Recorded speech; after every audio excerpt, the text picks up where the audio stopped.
Good morning, good afternoon, depending on where you are in the US of A or across the world. My name is Chip House. I am the Chief Marketing Officer here at SharpSpring, and we're excited to bring you another episode of the Agency Acceleration Series. If you didn't notice, there's a few other things going on today in America, and I will definitely understand if you have to pop over to another tab on your browser to see what's going on. But hopefully, we'll be able to gather some of your attention today. We're super excited about our guest, Ann Smarty, here today, talking about SEO for agencies. If you're not familiar with SharpSpring and you're kind of new to these agency acceleration series, welcome, and welcome to everybody that's joining us on Ann's live stream maybe on her Facebook or her Twitter account as well. It's great to have everybody here. And for those of you that are partners, welcome, and anybody else that's joining us for the first time, great to have you. So SharpSpring has really built our whole business around agencies, and so the platform is a comprehensive sales and marketing automation platform, helping our agencies drive new leads for themselves and their customers, convert those leads, and really optimize the entire funnel so you know how to optimize your marketing spend. And it's built on top of an automation engine and a CRM. And we would love to show it to you. So if you'd like to learn more, we're certainly going to provide details on how to get in touch with us at SharpSpring. And if you're not registered for the series, we're going to put that link in the chat as well, so you can sign up for more of these sessions. I will be talking about some of our additional sessions coming up just next week. We have one, and then there's a few into December even. So that we're very excited about as well. So today, we have Ann Smarty. And so Ann is a well-known content marketing guru, and she's featured in the New York Times and Mashable and Search Engine Land. She's, a content marketing consultant and the founder of numerous startups, including My Blog Guest, My Blog You, Viral Content Bee, and others. And, she's just got an incredible in-depth knowledge of SEO, and we're excited to see her session today. So if you haven't seen one of these sessions before, what we do for the first about 15 minutes is we play a pre-recorded presentation that Ann did for us. And so we're going to get to that in a minute. And then if questions come up at any time, just chat them in, and I'll do my best to get them to them when I bring Ann up for the Q&A session. And we'll definitely be done before the top of the hour, but we'll have a good number of maybe 30 minutes or more for Ann and I to talk. So please do send in your questions if you have them. So with that, I'm going to disappear for a few minutes, and I'll have the producer bring up the video. So we'll see you in a few minutes. Hi everyone, my name is Ann Smarty, and today we are talking about SEO for agencies. What is SEO, what it entails, why it is important, and how to integrate it into your agency life? We will discuss all of that. So let's get started. So what is an SEO? And this may sound like a simple question, but not many SEOs, even experienced SEOs, agree on that. SEO is making websites easy to find, access, and understand for a search engine. So it's not manipulating any search algorithms. It's not faking any signals. It's just making it easy to find and understand a website. Now, what does SEO actually entails? And that you can talk about that, but there is a nice, very sophisticated graph that was created by Mark Williams Cook that shows what SEO is and how it progresses. I would just do a little change to this graph. This is what it is. There are 3 areas of SEO, and we are going to talk about all of them. So, technical SEO is all about fixing technical issues. For example, making sure that the site architecture revolves around the most important pages, the server returns proper responses, the pages load fast, and the internal linking allows scrollers to access and evaluate all the pages of the site.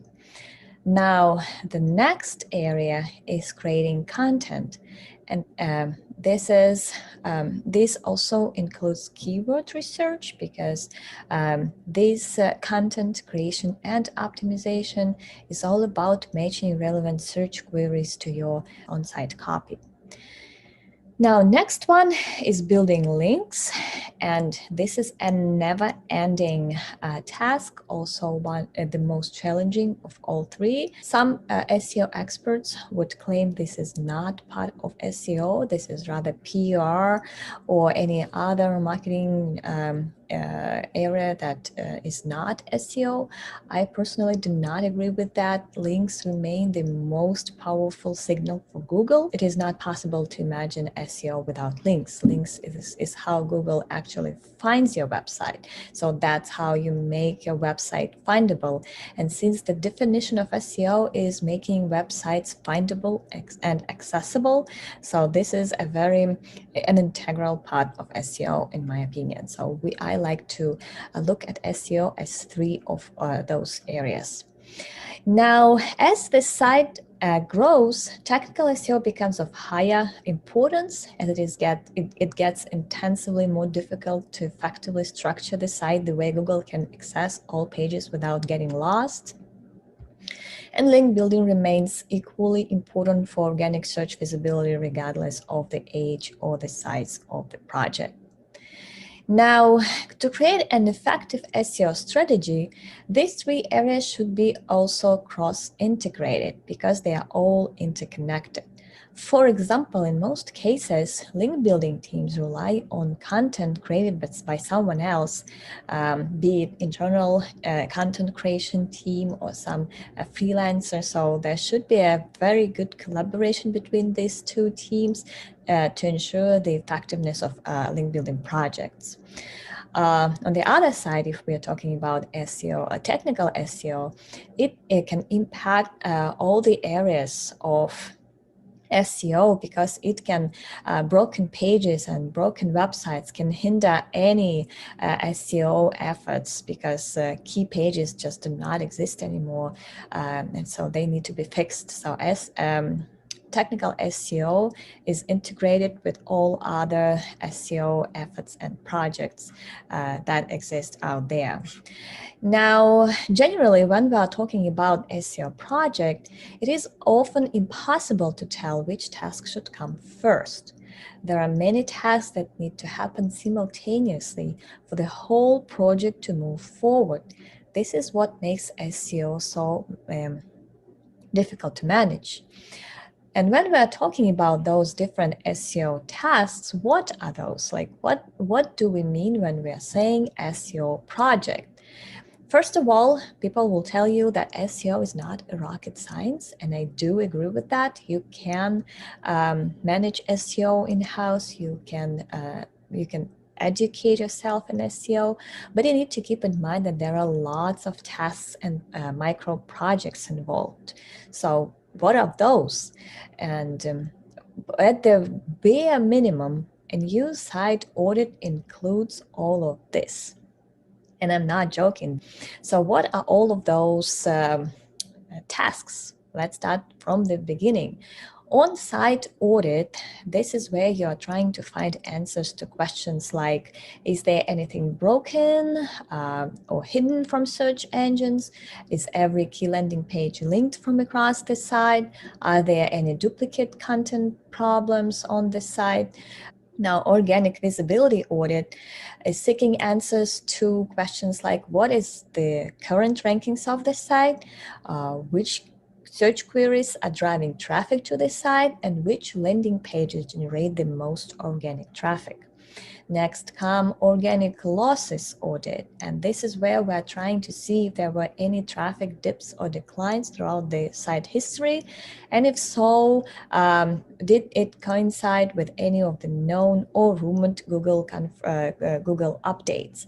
And this is helpful. This information is helpful because in many cases, by knowing which update was there when the traffic dropped, we would know what part of the site should be fixed to get to revive those rankings.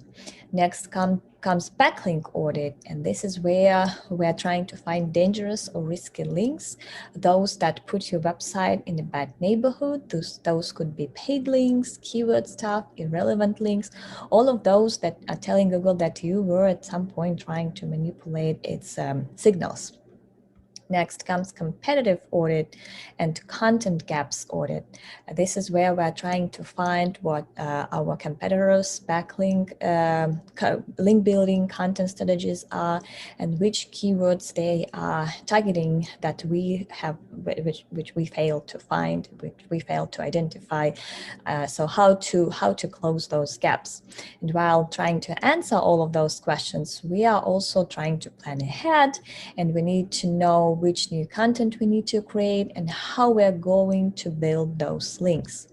And don't get me started on the links. This is the most challenging task out there. Again, it's never ending, and it's getting more and more challenging now that more and more publishers know what the real price of the link is. Well, now that they're spammed by low quality outreach teams. So this all make link building even more difficult these days.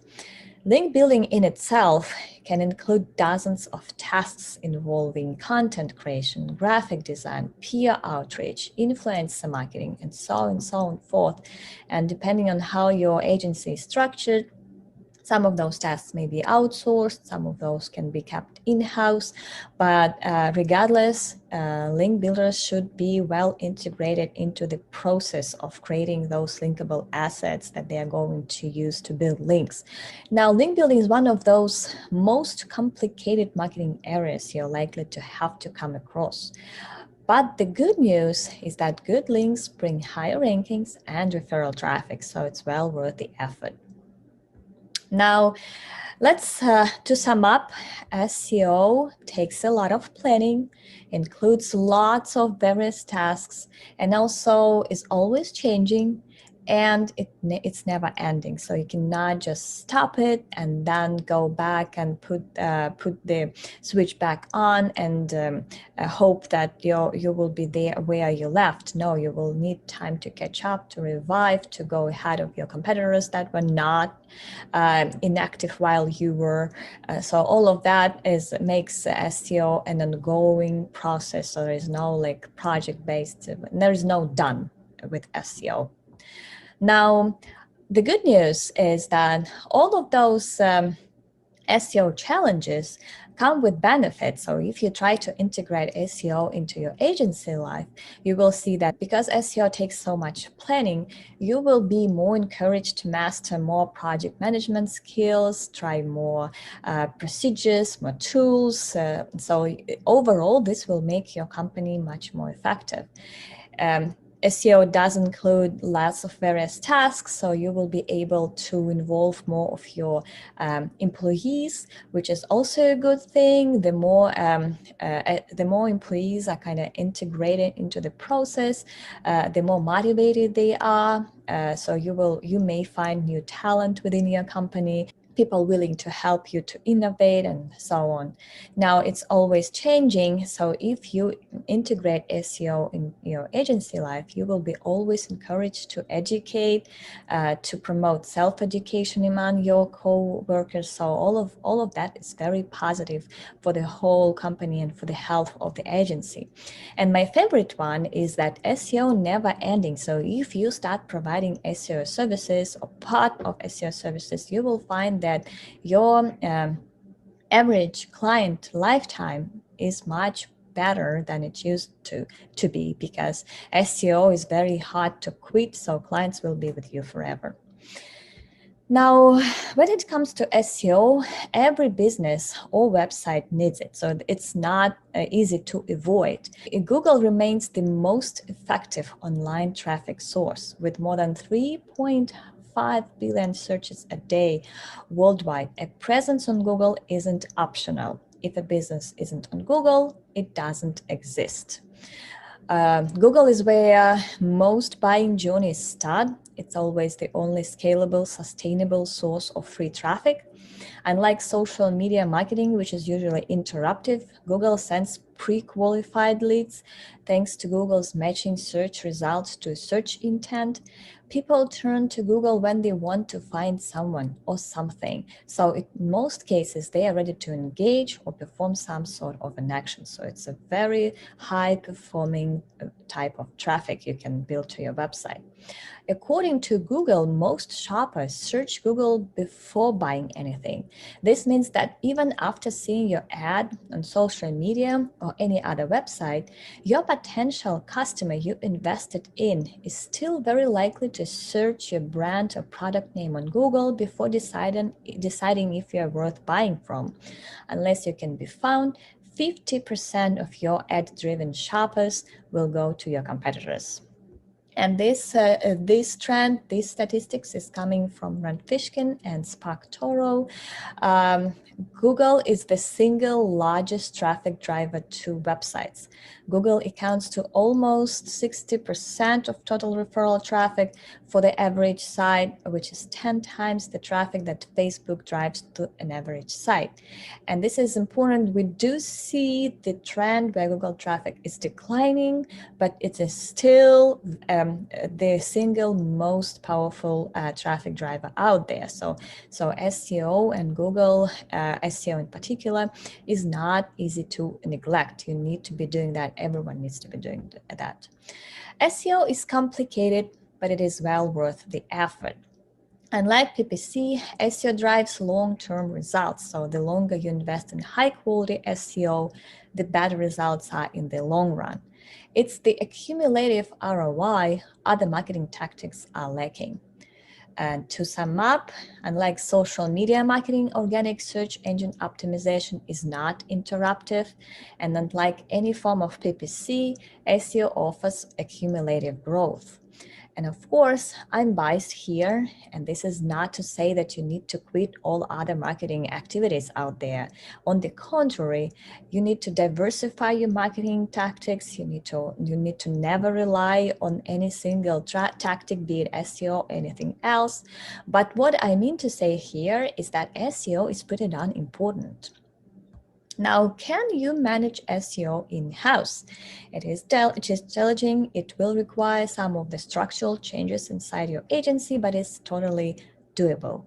So first of all, you need to foster self-education by letting your team members brainstorm together, and by fostering self-education, you will find many of your employees willing to help your agency innovate. Mars offers a variety of SEO courses that provide lots of new ideas on how search engine optimization works and how to take your marketing services to the next level. The nice thing about this section is that it's totally free. Now, another way to keep an eye on SEO and how it's changing is to monitor Google updates. There are always confirmed updates and those that were not officially confirmed but were still happening. So all of those work for self-education very well. You kind of know where SEO is going when you see what changes Google is introducing to its algorithm. Another thing here is that you need to start upping your project management game, because SEO is so difficult to manage. SEO management and project management have a lot in common. Fundamentally, you want to make sure tasks are created and completed and deadlines are met. You or your manager also need to make sure all your employees are assigned tasks they're most suitable for, and no one is delaying the whole process. A well-defined project management process can help with both of those tasks. And this is where there is a variety of project management tools. One that I picked here is called Easy Projects. It can be integrated with your SharpSpring account, so it's very easy to keep all of that under one roof. Next, keep all those pieces together. With so many things going on, it is extremely hard to monitor progress as well as see the whole picture. You need to create a single reporting dashboard, bring multiple data points together. SharpSpring will help you with that. The platform helps you estimate the true ROI of your SEO. Track your website's visitors' conversions from the moment they first visit all the way throughout the final sale, and get detailed campaign analytics that even work offline without the effort of setting up conversion funnels. So this is a great tool to use to monitor all your SEO efforts and ROI. So, and I'm done here, and I hope there will be some questions for me for a Q&A. See you there, and looking forward to your questions. Thank you so much. Again, you can get in touch on Twitter as SEO Smarty. If you have any follow-up questions on this presentation, I will always be happy to answer them on Twitter. Thank you.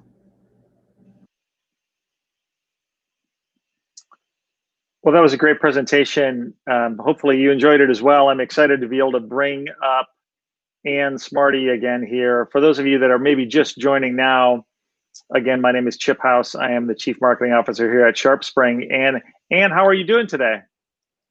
I'm doing great. Thank you so much. Didn't get much sleep, but otherwise I'm okay. Yeah, I don't think all of us got as much sleep as Yep. we typically do. Yeah, exactly. So you and I had a chance to meet earlier this week, and it's such an interesting story. Your background. Can you just talk again about your journey to becoming an SEO leader and a content marketing expert a little bit, and for those that don't know you well? Sure. Thank you so much for having me, first of all. And it's a great honor to be here.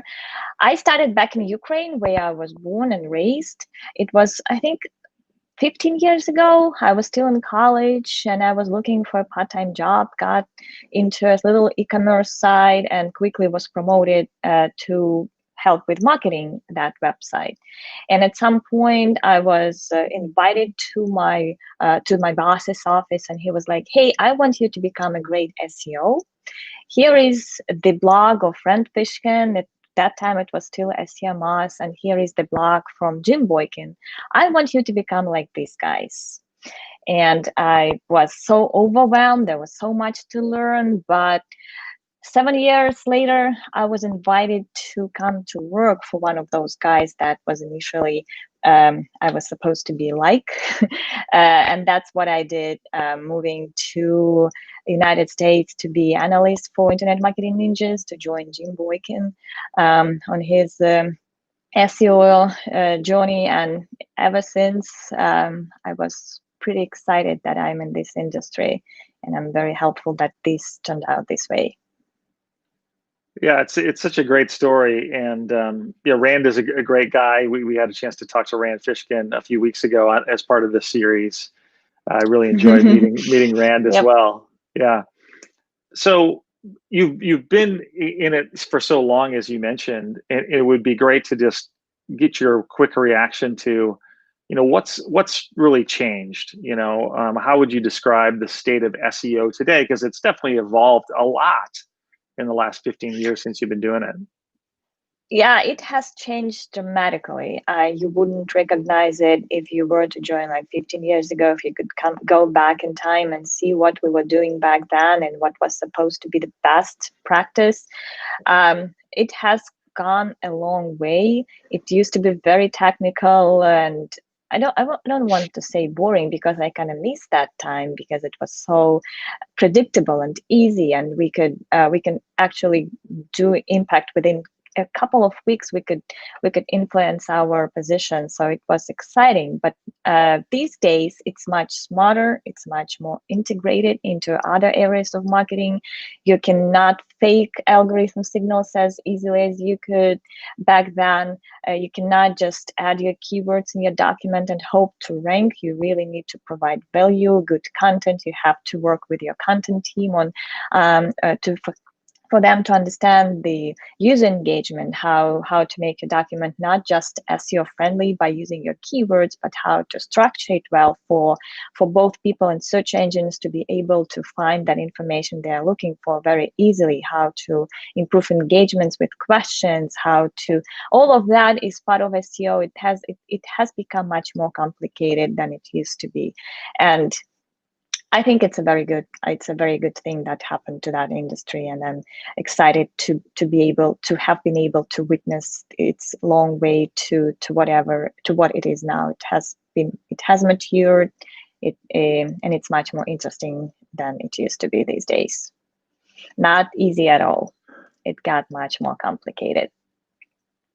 Yeah, no, I think that you definitely showed that very well in your presentation. So, as I mentioned before, we have a couple thousand agencies that are on our platform now and nearly 10,000 businesses, but a number of our agencies probably would consider themselves SEO experts, right, in their own rights, and consult on SEO and leverage it for themselves. I would just love to get your take on agencies and their approach to SEOs, or SEO rather. So do agencies put too much emphasis on their own SEO, or not enough in your estimation?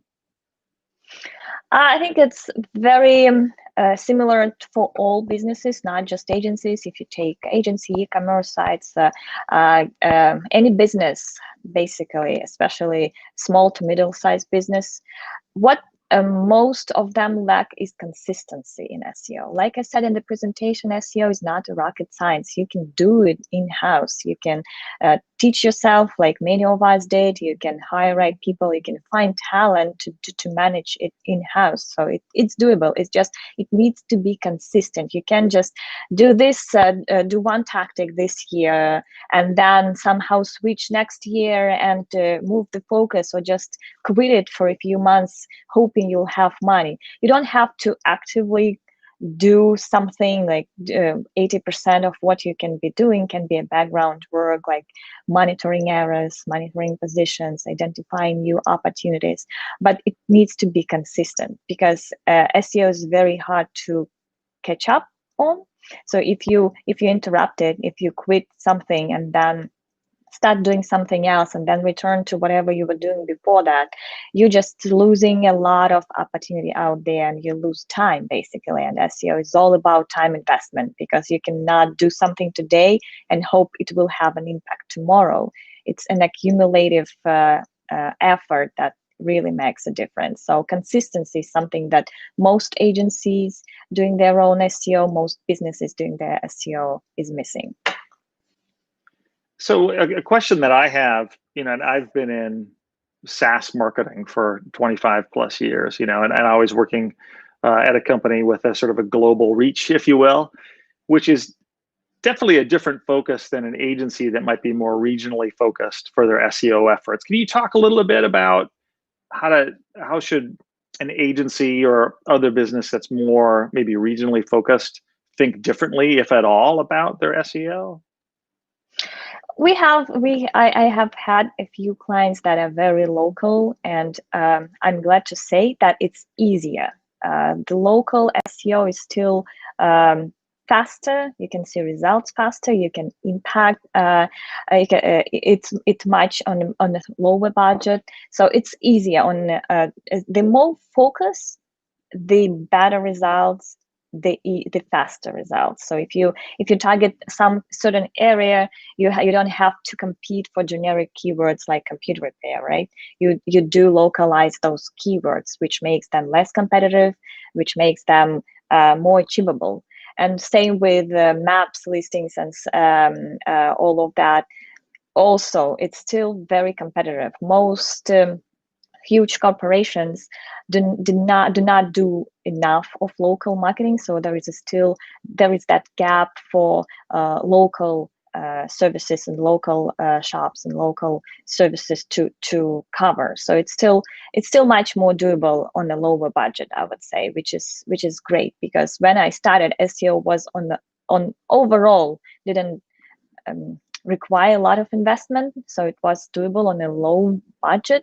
These days, corporations tend to win when it comes to global SEO, because the more competitive keyword is, the more budget you need and more time you need to kind of rank for that. The closer, the more localized or narrow your expertise is, the lower the competitiveness of that, and you still can get very fast and good results from SEO.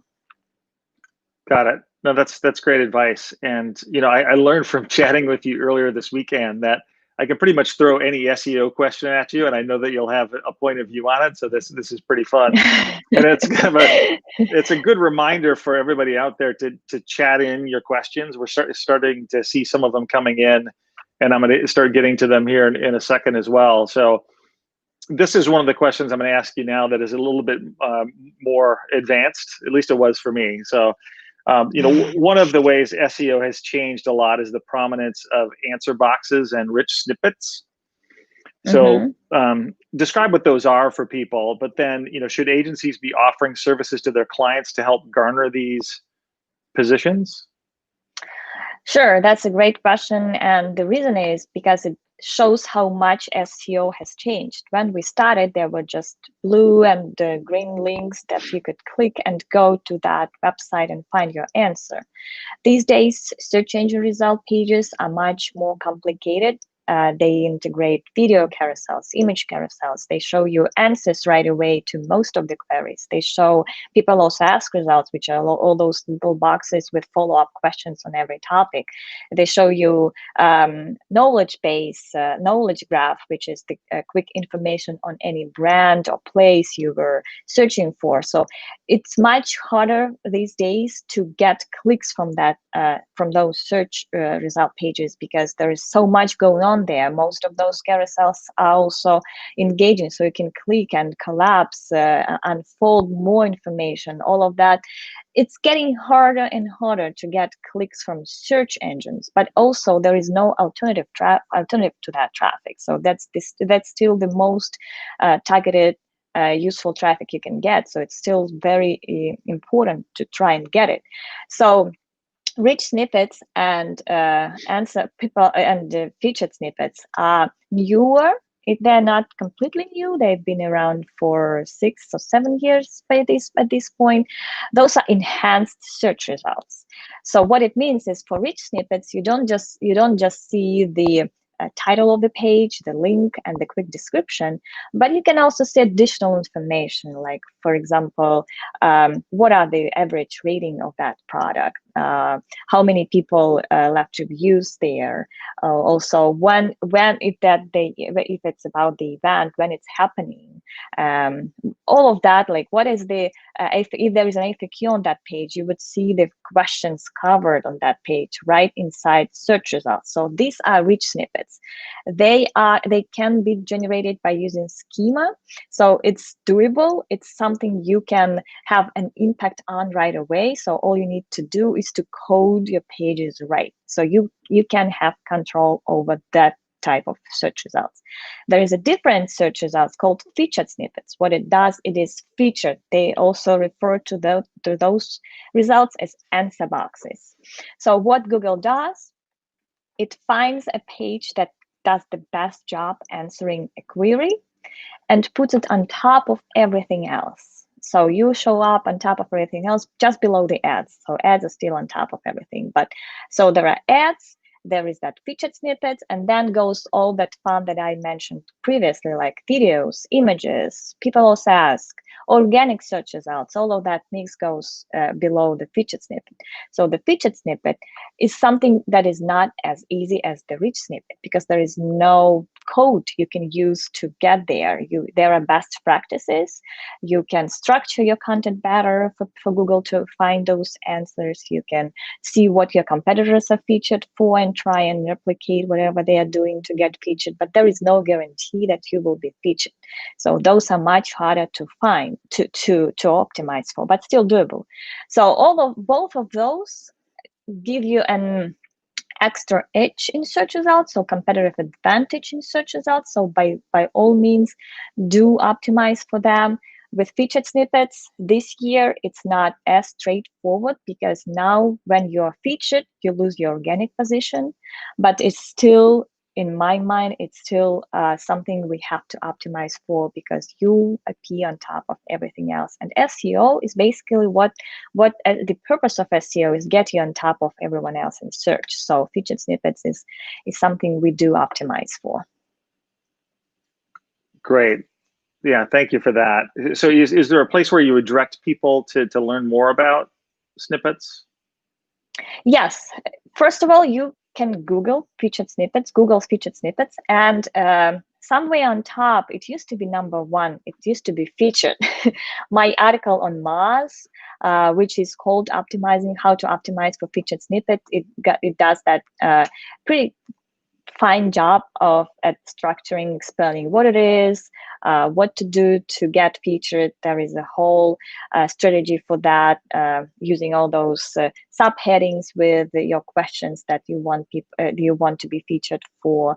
And keyword optimization is also still important because Google needs to know where that particular topic is answered. So there is a nice outline of what you need to be doing to get featured more. It's very meta to like Google that, but yeah, I get what you mean. Yeah, Google that, and you will find my article. Yeah, not just Google that, but find my article. That was the full instruction. Even better, yeah. So Yep. we've got a very engaged audience and a lot of questions coming in. So Brad asks, is it possible to be successful without having a blog or generating consistent content and focus only on keywords in your website? That's the question. So the short answer is yes, especially depending on your business. But the purpose of the blog is not really to provide consistent content. Why we have content on this site in most cases is to attract backlinks. These days, it is very hard to get people linked to you unless you provide non-promotional, very useful, high-ranking content on your site. So this is why I still advise people, if it's not a blog, create a knowledge base. If it's not a knowledge base, create a list of resources, long form resources. You don't have to have hundreds of them, but very well targeted, useful, better than anyone else in this industry, tutorials and how-to content or even video content. All of that helps to get links to your site. So you can still use keywords. You can get along without the blog, but the question is, how are you getting backlinks? Good, trusted, non-paid for, non-manipulative backlinks. That it's not easy. Not many people will rank to your website just because they like your product, right? If you just have commercial pages on your site that you have created to attract leads, how are you getting backlinks? So think of that this way. So in most cases, the first goal of any informational content, be it a blog or being anything else on this site, is to attract those backlinks that help the overall authority and trustworthiness of your site. So still, yeah, that brings up a question that I have, which is, I mean, all links aren't created equally, right? All backlinks aren't equal. Because it depends on the domain authority of where that link is coming from. So maybe it's a two-part question that I have for you is, so first, what's the best way, other than writing great content and long-form content, what's the best way to drive backlinks, especially from kind of reputable sources? First of all, domain authority is something I would not really think too much about when building links. We Okay. tend to think about backlinks as a vote from a good neighborhood. And this is not really measurable with just one number like a domain authority would be. So we are sorting, for example, in our cases, we try to find backlinks that are 100% not paid for and 100% in good neighborhood. So all those sites that never sell links, that have never been noticed to build links, don't care about backlinks or marketing at all. So those are teachers, professors, parents, like all those hobby websites. Even if all of that, if it's relevant to your business, all of that are valuable links because they are in a very great neighborhood. And authors, book authors, is another great category to get backlinks from. So all experts in the niche, and all those people that don't care about marketing. Those are best types of links because they have never been selling them. The one of the biggest things with link building these days is not to get your site into a bad neighborhood. Because once you are there and Google suspects you of manipulating your signals, it's very hard to get out of that. It's very hard, especially if you don't have like a manual penalty where you can just ask, "Hey, I want to be back. I'm a good guy now." If you get that reputation of not following the rules, it's not easy to get your rankings back, and you will slowly be losing them despite whatever you're doing. So when you think about link building, don't so much think about DA, but think about how trustworthy and safe they are. So I would urge, because there are such a variety of link building tactics these days that do not follow these two criteria, and I would refrain from using them because it's much harder to get your rankings back than to pay some of those services. So safety and trustworthiness. If that's an expert in the industry that writes books or has a hobby website, but she's really a teacher at school, or he's really a teacher at school, those are best types of links because Google knows they're experts. Google knows they know that topic well. Google knows they have never ever sold backlinks. So that's the best type of links you get. How you get them? You create content that they would love. So you research what they are doing, you research what they're interested in, you think what would be of interest to them, like maybe it's a checklist for their kids to give away at school, something like that. Maybe it's a new research, maybe it's a survey of your customers that would interest a journalist who writes for New York Times, you know? So you think what would interest your linking leads, so those people who potentially can give you great links, and then you reach out to them. You reach out to them saying, "Hey, I have a great asset that may be helpful to you. What do you think? Is it worth a link? Would you include it in your list of resources on your website for on that topic?" So that's pretty much it's the safest way to build links and the most effective one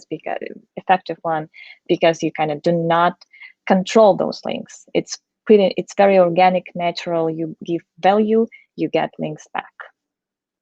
Yeah. No, that's great advice, and thanks for clarifying that about domain authority. So just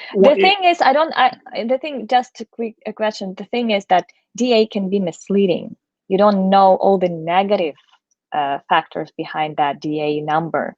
You know it has a lot of backlinks, but you don't know what exactly Google thinks about that site.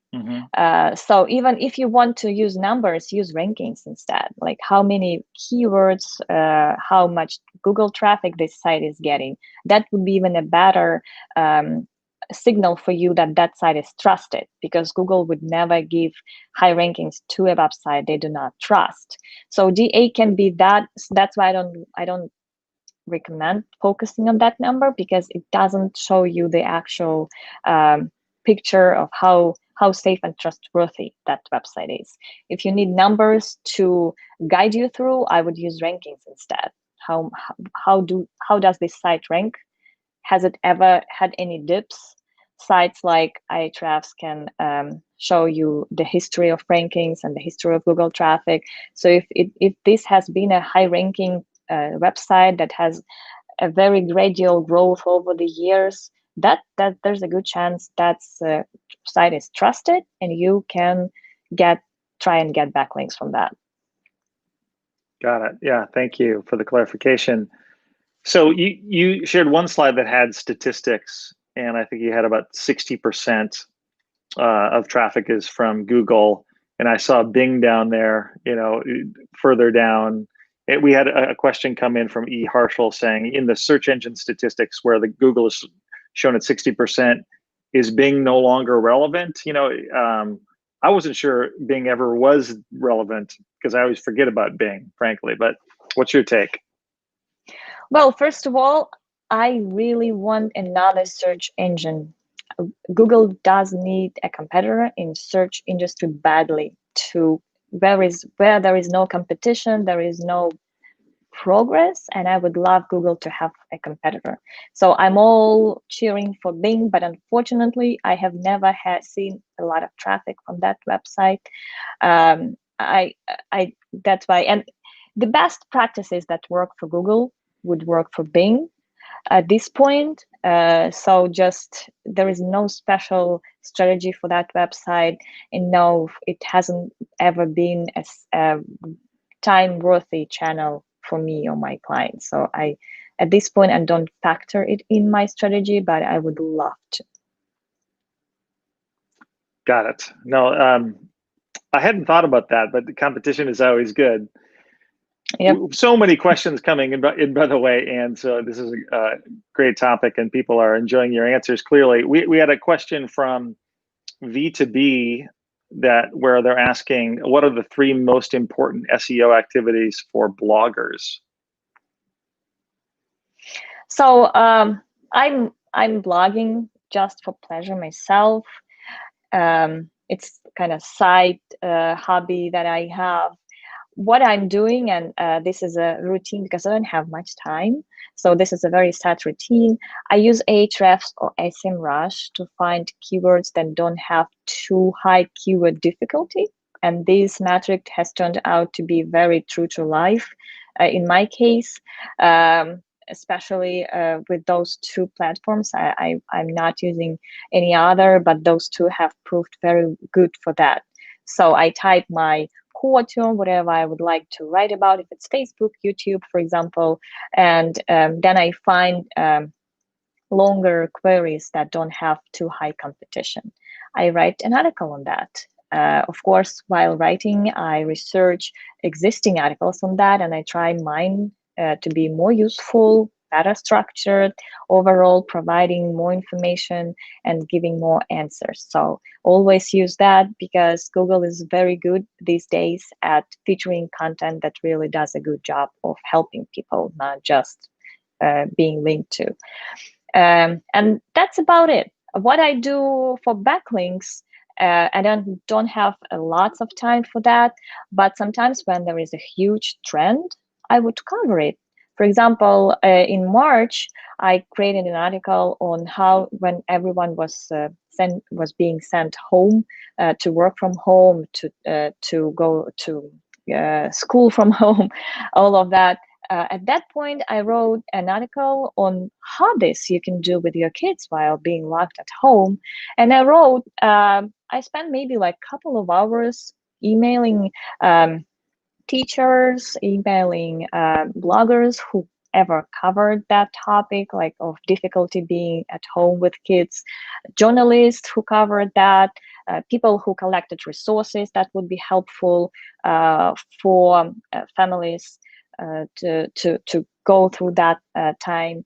And most of them linked to that article because it was truly a good idea. I don't remember the particular hobby that I covered, but many people did get links, did send links to that article just because I emailed them.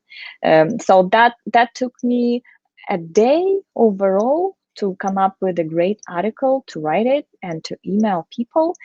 I maybe emailed again in a week or so because I had time, but overall, it's a day work, and that's about it. That's how I got links to my site. And then I just write articles. Sometimes most of my articles I don't email for. I don't have time for that, but I just do spend a lot of time writing that content. And that's one thing in SEO. The shift has switched to providing high quality content from spending hours building links. So good content accomplishes both the goals. It ranks well and it attracts links. So this is the fundamental thing everyone should be thinking about these days: how to create content that A, helps get links, B, it has an ability to rank. And for ranking that content, it's another very important point, because once you rank it, you don't have to build links, because many journalists and bloggers use Google to find resources. And if you're out there, you will just get those links naturally. So that's why I try to use keywords when to know what people are really searching for to create that content. I want it to also rank. That's the two-part strategy that I'm using for blogging. Got it. Like anything else, you have to put in the work, right? And drive and create great content. So I have a question here. So the agency acceleration series that we do is sort of episodic content.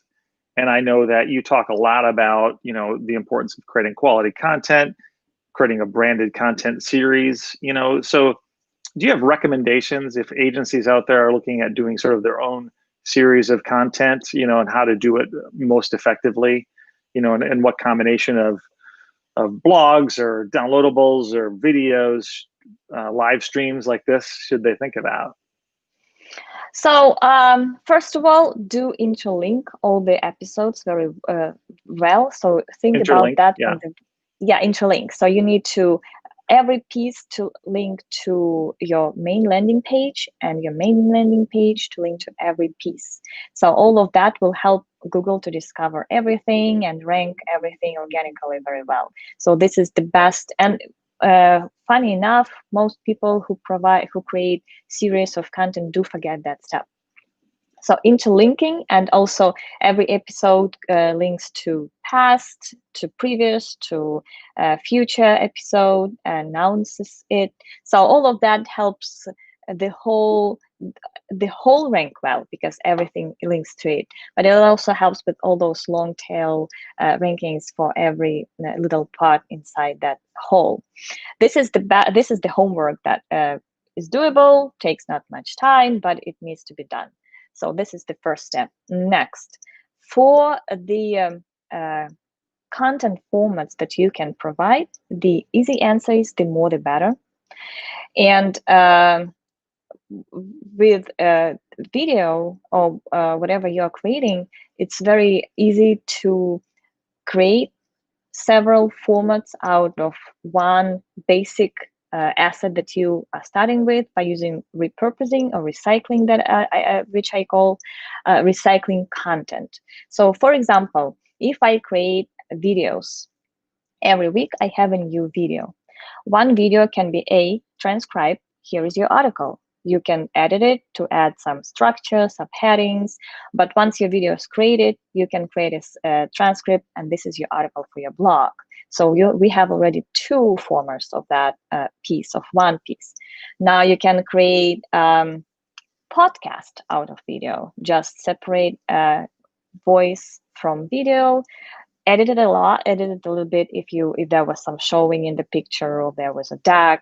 So make sure that it's easy to understand, it's useful when you just listen to it, and then create a podcast episode. And now you can market yourself on iTunes or SoundCloud and stuff like that. So this already gives you more channels to market to.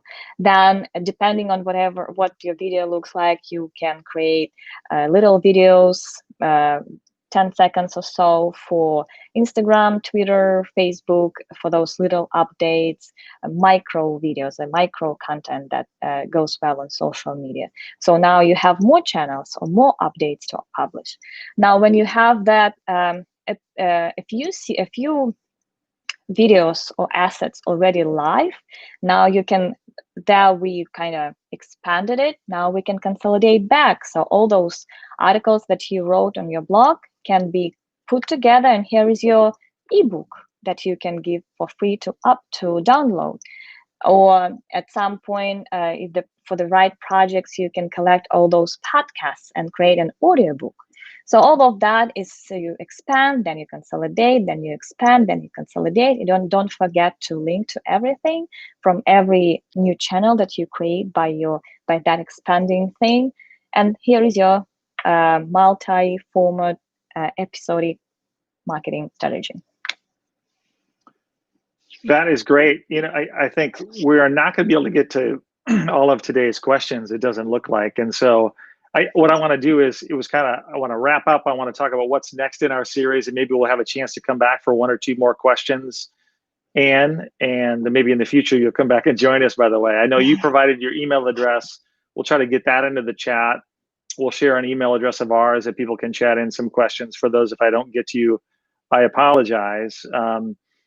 So next week, next Wednesday, we're having another content marketing guru up, and it's Ann Handley. And so if you're not familiar with Ann, she really is a digital marketing pioneer. And you know, she's the founder of Marketing Profs, and she trains marketers worldwide through its online and in-person education program. So excited to have Ann next week. And also, before you leave, I wanted to make sure that you see, hopefully one more question with Ann here, but we're doing a survey. We want to make sure that this content is hitting the mark for all of you. And so that is the link right there, sharpspring.com/Ann Smarty survey. Please tell us what you think about today's session. And then I forgot a slide there. We do have some other sessions here. We're getting near the end of our agency acceleration series, but Amy Landino in a few weeks, Carl Sakis, who's really an expert on agency operations and agency growth, and then the unbelievable Seth Godin, we're really excited to talk to as well, marketing luminary. So again, Ann Smarty survey, please take that survey. And we have a few more questions, and I'm almost not sure which ones to ask you, right? But I thought this was an interesting question, though, because there's more and more voice search, and I don't know what percentage of search comes from voice now, but Jared B asked, with the rise of Alexa search and things like that, how does that affect SEO? Again, great question. And I mentioned featured snippets before. Not many people realize that, but if you search Google using voice search, especially if you use Google Home, the answer would be read from that featured snippet. There is a theory that that's why Google even came up with that idea, to give some meaningful answers in response of voice searches. So optimizing for featured snippets is the first step to getting visibility through that voice search. And what it happens is that it reads you the answer that is being featured, and it sends the link to more information to that featured snippet to your device. So people will still get those clicks as well as the visibility through voice. Visibility through voice, you cannot say, but anyways, and featured snippets are great for that. Also, any form of mobile optimization also goes into this, helps with voice searching as well, because your website needs to be clear, clutter-free, easy to use by voice.